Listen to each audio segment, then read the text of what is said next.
Hello, so today is Thursday, the 31st of March 2016, and so early February, from about the 6th of February to the 23rd of February, my birthday, I was in Pucallpa, Peru, and from the 8th to the 21st, I was doing a 2-week dieta diet with ayahuasca and another master plant. And we did 5 times ayahuasca, and it was very intense. We were in not quite complete isolation, but we weren't allowed to talk to other participants or touch them physically. Um, and we were eating the same thing: salt-free, oil-free rice, lentils, mushy peas, a couple of other things, but basically the same thing. And I took all of these notes. And so what I'm going to do is there are one or two things in here that I'm basically not willing to share because I'm ashamed of them, or things I think could shock people. That we all have our dark secrets, and there are one or two things that I'm not willing to admit to the world. But what I'm going to do is I'm going to go over my notes, and I'm going to read these notes, and I'll try to do it in sections. Let's see. Okay, so my notes start on the 10th of February. This is around 7 a.m. after the first ceremony. Mortality is the price to pay for immortality. Right, I'll explain that. The only way the experience can continue and happen again is for it to have an end. And so this is how I see things now. I might change my mind completely later, but this is pretty much what I'm convinced of at the moment. That light that you see at the end of the tunnel, that light that people have described during near-death experiences when you die, that's rebirth. That's how I see things, okay? When you were born, you were in a place that you thought you had no way of knowing if there was something outside of that, or all you could see was your universe. Well, you couldn't actually see it, but you were aware of it, and you were within your little bubble, your universe, and there was nothing on the outside because there was no way out. And when you were extracted from the only thing that you knew, to you as a baby, I'm pretty sure that's perceived as death. And what do you see? The only thing you see when that's happening is light. That's it. So I'm pretty sure that what happens is that when your consciousness leaves your body, boom, it goes straight into another body. I don't know where that is. I don't know if that body can be a rock, a plant, an animal, a cockroach. I have no idea. But that's how I see things. That light, and also it makes no sense that the experience could end. All right, because everything works in cycles. Nothing has an end. Nothing lasts forever, right? In our world, here in this physical reality, nothing has an end. Well, if nothing has an end, then death. Sorry, if nothing it lasts forever, then death cannot last forever either. Which means that after death, there's life. Okay, you don't get to take your memories with you, but the experience never ends, and we are dealing. Our real reality is infinity. For me, there's really no doubt about that. So mortality is the price to pay for immortality.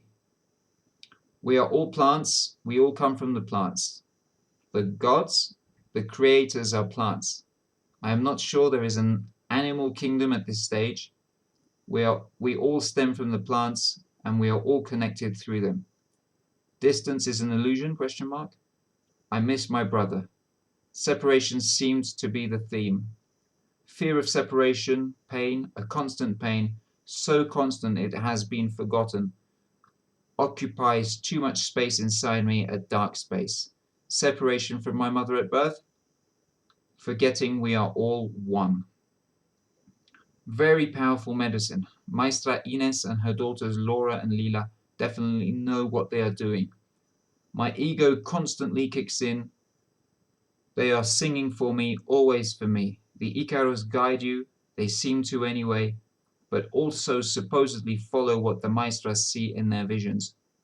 The Maloca is dark. The Maloca is this big round room where the ceremonies take place. The Maloca is dark. They blew out the candle. It is huge. The projected shadows of those drinking the brew on the ceiling were the most impressive I have ever seen. Huge god humans, giants. We are giants. And that was quite impressive because there was just this little candle lit in this dark, massive, round room with its roof like this, made of leaves from palm trees or whatever it is. And there's this tiny little candle near the maestras. There's the three maestras. Maestra Ines, who's about officially 67, she's in the middle, and then on each side of her, she's got one of her daughters, Laura and Lila, who are obviously younger than her. And she's just got this little candle so she can see what she's doing, and she's the one serving the ayahuasca. And when people come, they sort of kneel over this candle, and there's this huge projected shadow on the ceiling, and it made all of us look like these gods. It was incredible, very, very impressive. I've never seen anything like it. This medicine is the strongest I have tried, and I got a really small dose on that first ceremony. I got 1/3 of this tiny little cup. Later I would ask for more because it was not going to be enough afterwards. I have no doubt that the presence of the maestras and their work were a huge chunk of the cosmic change, or little doubt. I can remember being amazed by the sheer power in the whole experience. My visions were not of the clear cinemascope technicolor kind, but visions through thought. Nevertheless, I spent a lot of time in the plant kingdom, where it seemed that everything spurted out of plants, including us humans. Below the surface of appearance, we were all linked together. There was no difference between plants and us. Nausea came quite quickly, but I didn't throw up. I think I was afraid and lazy. Not too good, that. In a way, I wasn't prepared to do what needed to be done. I felt my laziness was and is resistance to the process, as on a daily basis it sabotages me on what might otherwise be the road or a road to being a fuller me. Shining from within, blooming, blossoming, we are all flowers. Is death blossoming? Does the caterpillar think it is dying when it changes body into a butterfly? I didn't like the plant world much though. It felt boring. But plants feed us and we feed the plants. What I remember of this thing was that, as I couldn't remember any of this, thank God I took these notes.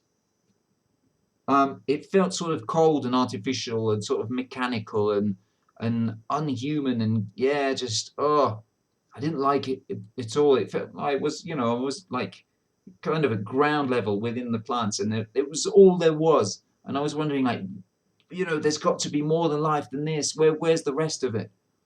And I didn't like that. And that was like the first phase. And then I had a phase where I was like in an office world, which obviously was symbolizing my work and the fact that I spend most of my time in front of a fucking computer screen and have been doing for a very, very long time. And there, everything was synthetic and plastic and white and clean and smooth and boring and lifeless, soulless. And it was like, fuck me, I have to get out of this one. It felt boring, but plants feed us and we feed the plants. True, right? We die and we feed the plants. It's like a loop. We must die or the experience ends. Immortality would end the cycle. Only the cycle leads to more. Being immortal would end life. To live, you must accept the deal. It's now and that's it. To live, one must learn to not fear death. And about that, when I did Bufo Avarius, toad medicine, with Daniel, which was my second time in Mexico City. What he said to me was that it was a micro death. And he said he said to me, at one point, you looked dead.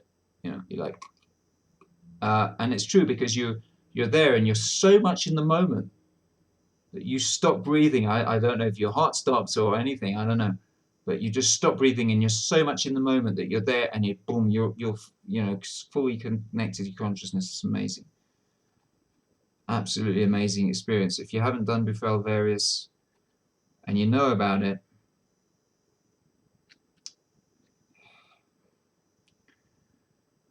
to live, one must learn to not fear death. Where is Mina? Mina was my dog.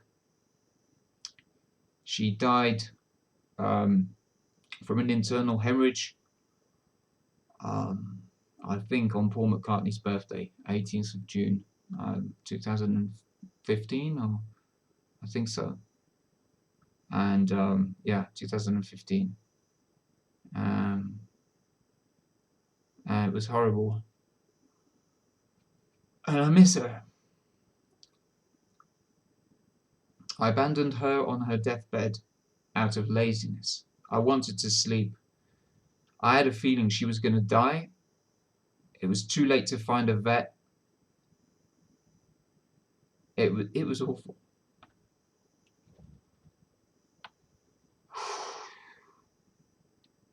I was afraid of losing her. I did. She is so lovely.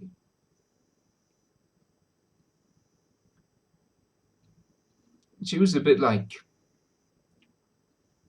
Scooby-Doo. She had that sort of head. And that's what I would call her.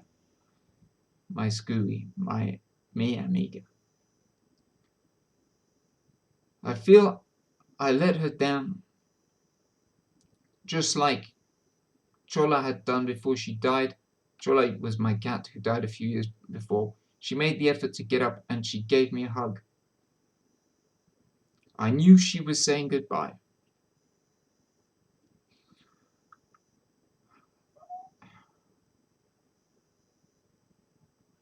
I knew she was leaving that night. She drowned in her own blood.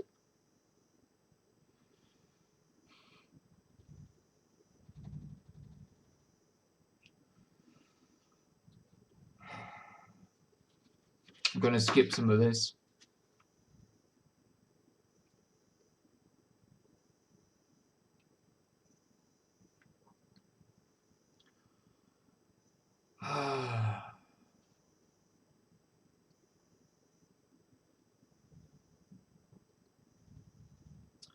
I touched my chest and blubber and held onto it. This was during the ceremony. Rapidly, my hands and blubber were merged, as after 10-15 minutes of immobile meditation. When you meditate, and if you, like what I usually do is I hold my thumb like that, which is something babies do in their mouth, and they do that for a reason, because it relaxes you and helps you to calm down. So I do that. I don't hold it tightly, just enough to feel it. And if you do that after 10-15 minutes and you stay immobile,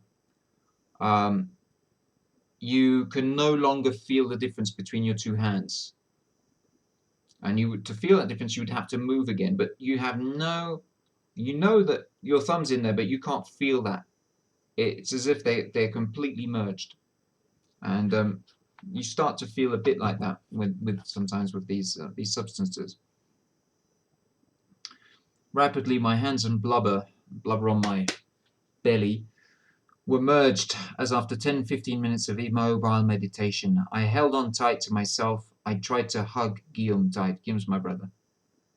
I cried but kept it in because I was ashamed of being heard. That's a problem in ceremonies for me. Shame keeps putting itself back on the table. This is just the beginning. Still so much to figure out. I do dislike the guesswork with ayahuasca. My mind is just way too noisy, too loud. Maestra Ines, if I understand correctly, was saying cállate a lot. Cállate means shut up. That means shut up. I couldn't help thinking she could hear all the bollocks of my mind and was telling it to shut the fuck up. When I focused on feeling, I started vibrating a lot in the hands, arms and legs, and even a bit in the groin at some point. This feeling came and went for hours. When I said to myself many times, yep, it's faded off now, it would come back later, and did many times.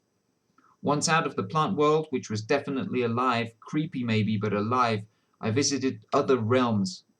One was an office with technology. It was dead, fake, plastic, pointless, empty of creation. My iPhone suddenly became so vain. One big theme was the why. Why the suffering? Why did I do this? Why did I do that? And it appeared clear that there was no why other than to feel. The possibilities are endless. We get to choose and create. All the knowledge and data is there all the time. It's all here now. Exactly as Bola drank his cup. Bola was a guy who organizes ceremonies for ayahuasca, I think in the Netherlands, I'm not sure. I think in Amsterdam or something. And he's a friend of the organizers that I knew that took me to this place. And he was the first to drink in the circle.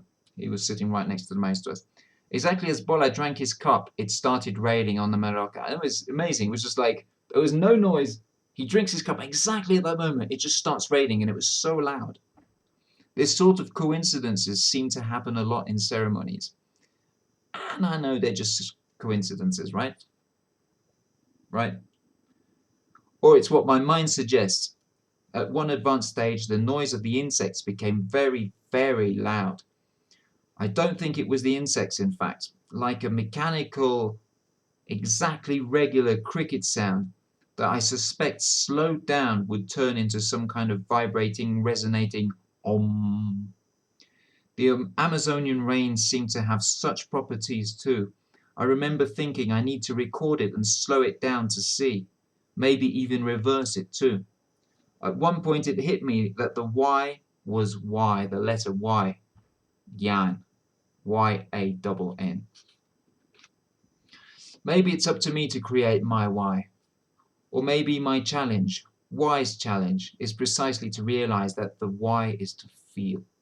When I felt I would need the bathroom, I got lazy. My flip-flops were out the other door. Who cares? My umbrella too. It was raining hard. I felt I had to throw up. For that, I would need to sit up. That seems to be where the nausea is strongest. But I got lazy. Lazy.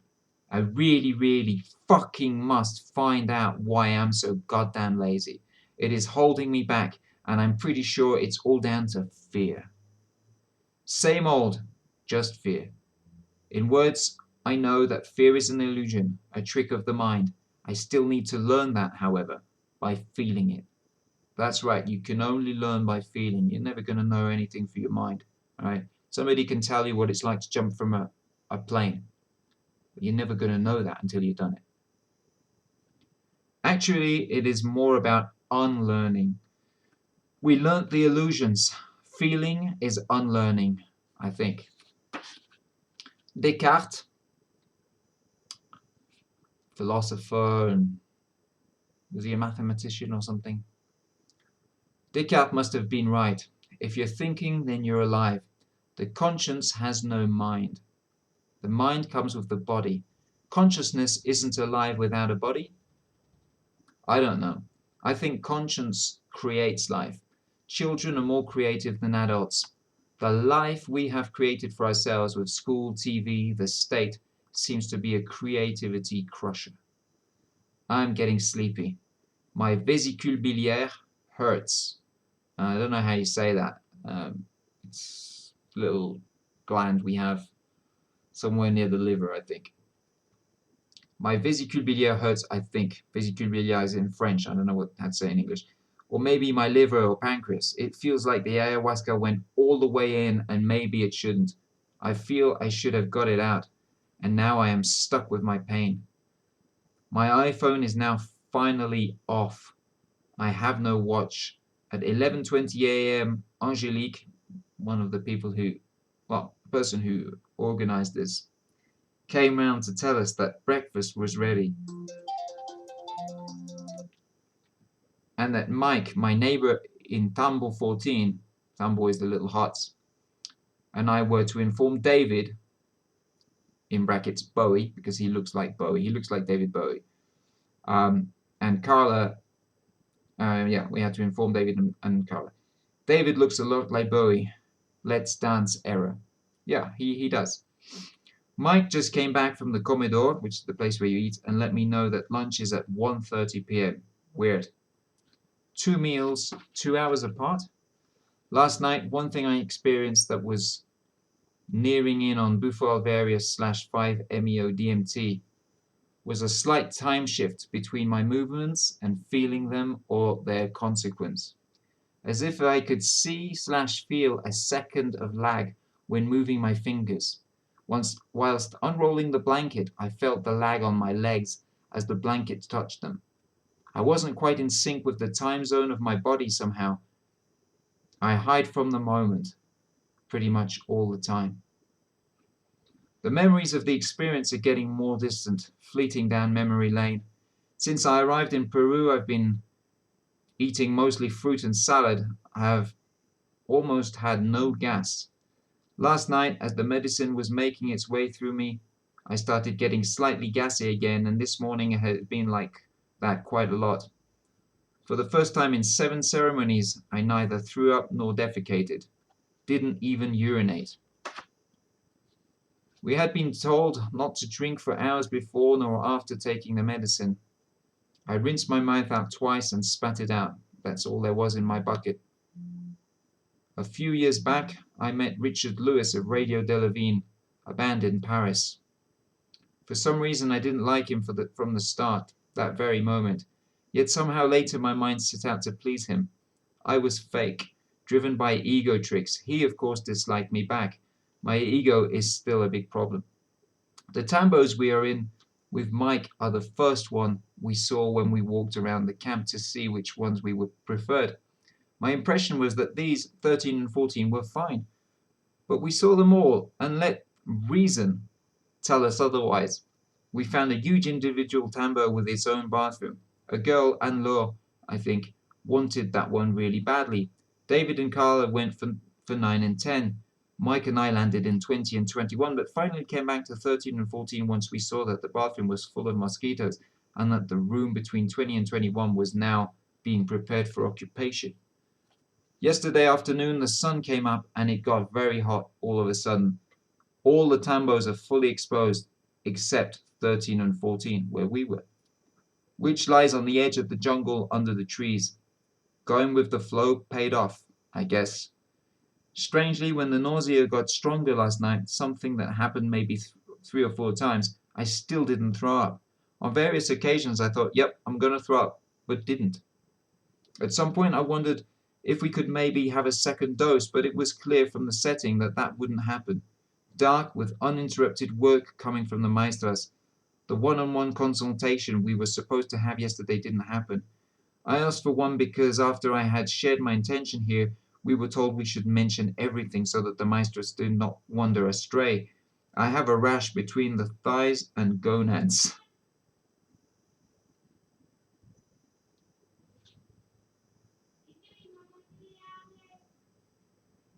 Sorry about this. Okay.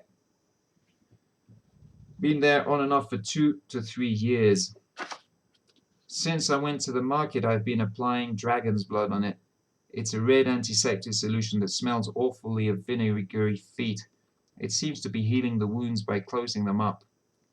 Yeah, I can skip this. Got this sort of rash. It's almost gone now. And that's it.